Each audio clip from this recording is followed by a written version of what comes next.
Assalamualaikum warahmatullahi wabarakatuh. Video ini dibuat 43 hari setelah kepergian ibu.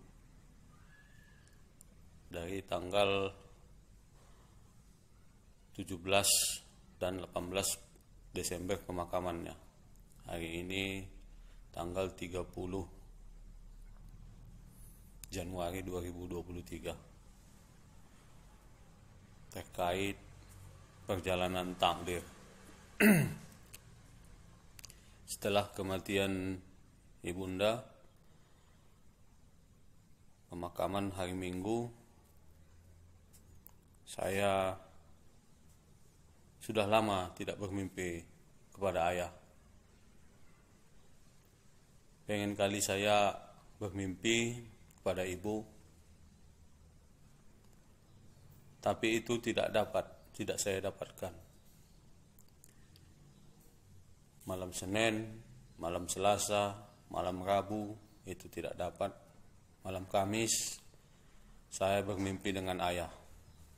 Di situ ada pesan yang sangat meragukan saya terkait masalah anak saya ataupun si E. Kemudian malam Jumat, saya bermimpi melihat ibu saya duduk di kursi roda tanpa berbicara. Malam Rabu, malam Sabtu, saya bermimpi dengan ayah saya. Saya lihat dia begitu muda, saya tidur di pangkuannya. Malam Minggu, saya bermimpi lagi tentang ibu, tetapi tidak melihat wajahnya. Namun saya diperintahkan untuk menyelesaikan hutang-hutangnya di STM Sadabuan. Mimpi-mimpi itu semua belum memberi arti apa-apa bagi saya.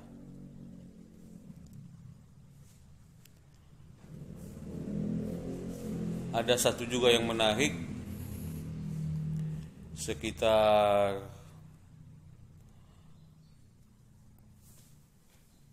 tiga minggu lalu, saya melaksanakan muamalahnya ibu yang dia terima.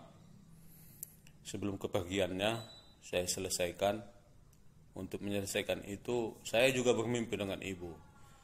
Dia pesankan bahwa kebun durian itu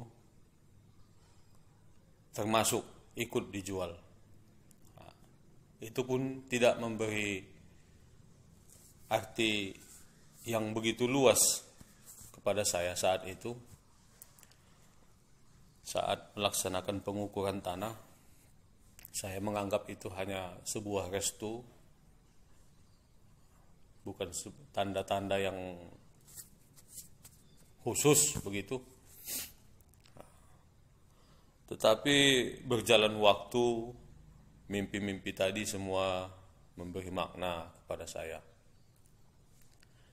Saya anggap ini sebagai suatu perjalanan takdir. Satu harus bersabar, satu harus berpikir, yang satu lagi mungkin jadi suatu nikmat.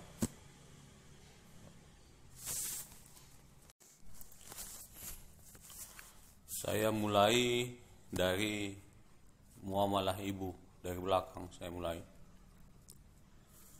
Pengukuran tanah itu sampai 3 kali dilakukan.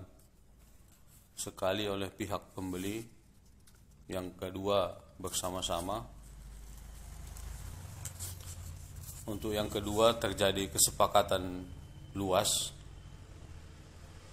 Namun saat pembayaran ada klaim bahwa tanah itu kurang sekitar 2 hektar. Sehingga dijanjikan untuk mengukur kembali.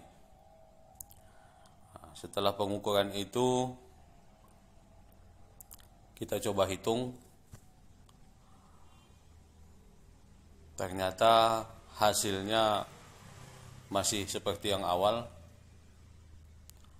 Kalaupun dia kurang, hanya kurang sedikit, ataupun kalau lebih sekitar 2000 meter. Cuman karena ada perbedaan pendapat,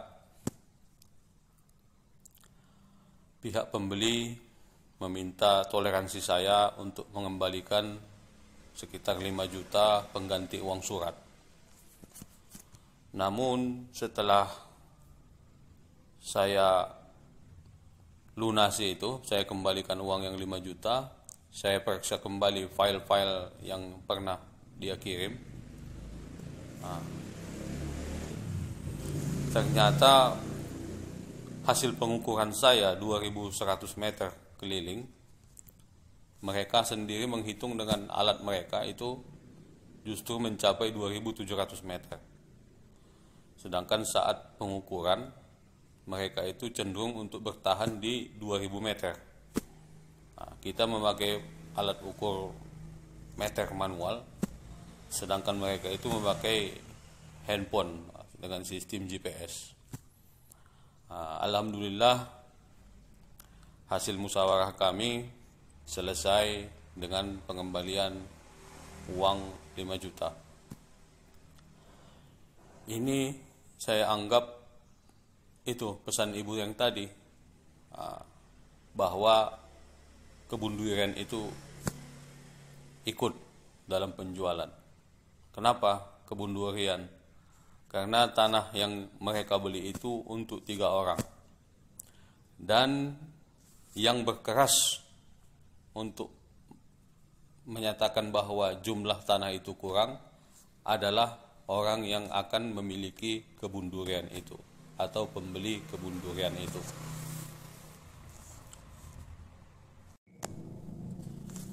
Seterusnya, uang hasil penjualan kebun itu akan kita bagi kepada saudara-saudara kita. Saya usulkan untuk mengeluarkan zakat. Ada perbedaan pendapat.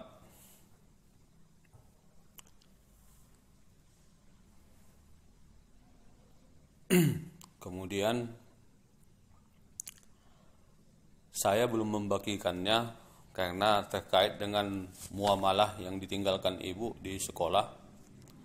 Masih ada informasi dana yang belum bisa dicantumkan. Ini dari pihak si E. Itu yang saya sebutkan tadi dalam mimpi pertama saya dengan ayah. Ada masalah dengan anak saya ataupun si E. Saya menghadapi keraguan pada mimpi itu. Tetapi setelah itu ada saya bermimpi, saya pergi ke rumah si E. Saya lihat akuarium yang besar 2 di rumah itu, sangat besar, sebesar rumah itu, berisi dengan ikan-ikan yang indah, yang cantik, dan air yang jernih, tembus pandang. Saya mentakwilnya sebagai suatu pesan yang baik, akan ada hasil yang baik dari permasalahan-permasalahan ini. Saat saya bermimpi itu, saya selalu mengambil sifat prasangka baik. Walaupun ada terjadi ketegangan, saya menganggap itu sebagai pelajaran sama saya untuk banyak bersabar. Sampai pada akhirnya terjadilah kebuntuan. Saya libatkan tulang, saudara ibu kandung, untuk menyelesaikan masalah ini. Saat video ini saya buat, masih dalam masa menunggu penyelesaian, belum ada pertemuan. Tetapi waktu sholat asar tadi, saya punya perasaan bahwa ibu saya itu sangat kepengen memberikan sesuatu kepada tulang saya ini. Saya berniat sekitar 5 juta rupiah. Mungkin ini jugalah rezeki tulang itu, saudaranya ibu itu, untuk membantu ibu saya yang sudah pergi. Karena tulang ini juga merupakan, kalau menurut saya, dia salah satu walinya dari ibu, mahramnya ibu. Tentu dia juga punya kewajiban untuk menyelesaikan itu, sekaligus dia juga punya perasaan, rasa cemburu terhadap kepergian kakaknya.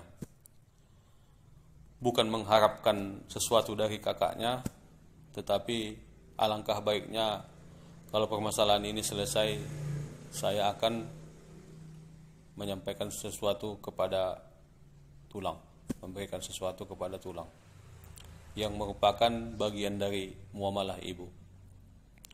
Itu yang saya bilang tadi, dalam permasalahan ini, satu sisi orang harus bersabar, yang kedua harus berpikir, yang ketiga ada yang merupakan suatu nikmat dan tanggung jawab.